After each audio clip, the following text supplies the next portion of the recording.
Hi, I'm Debbie with Nixene Publishing. I'm here with Adrian Nixon from Yorkshire, England, right, Adrian? Yep. All right. Good morning. How are you? Yeah, good morning, Debbie. I'm very well, thank you very much. Actually, it's good afternoon here. True. Good afternoon. Good afternoon. Well, we are continuing our series on Adrian on the spot. And Adrian has very nicely agreed to be able to hear some of the questions that our readers have posed, our viewers have posed on our YouTube channel. All right, great. Thank you so much on that one, Adrian. This next one is about the space elevator. It's a very interesting observation. Pedro Gallagher has written to us to say, to reduce the strain and any sabotage in the cable, why can't we have the elevator start, say, 60,000 above the Earth, and instead of having it stationary, it moves, say, 1,000 miles an hour? That would allow a special designed aircraft to attach the elevator from multiple points around the Earth. I don't know the math of how that would reduce the cable strength necessary, but it seems like it would reduce it a good amount.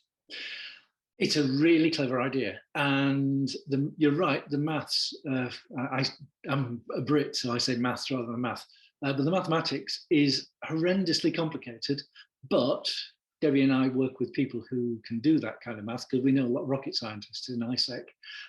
The idea has been proposed by several people already. One version of it is something called a skyhook, where the bottom bit of the elevator cable or the tether never touches the ground. It's effectively a base station and you can dock with it.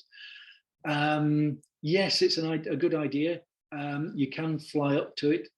Actually making the connection between the bit that's dangling down and the bit you've got to connect with is very, very difficult to do in practice. And I think at the minute people have been looking at it, but you've still got to get lots of material off the surface of the Earth up to, let's say, I don't know, 60,000 meters or something, to actually then connect with the bottom of the platform. And how do you keep that stable? And there are quite strong winds at that altitude as well, so things would blow around quite a lot. Not an insignificant, what do they call it? The rocket scientists say non-trivial. That's a good phrase. yeah, they understate things like that. So yes, good idea. Doing it in practice, really, really hard. The current thinking is the best thing to do is to have the tether come all the way down to the ground and connect to the ground.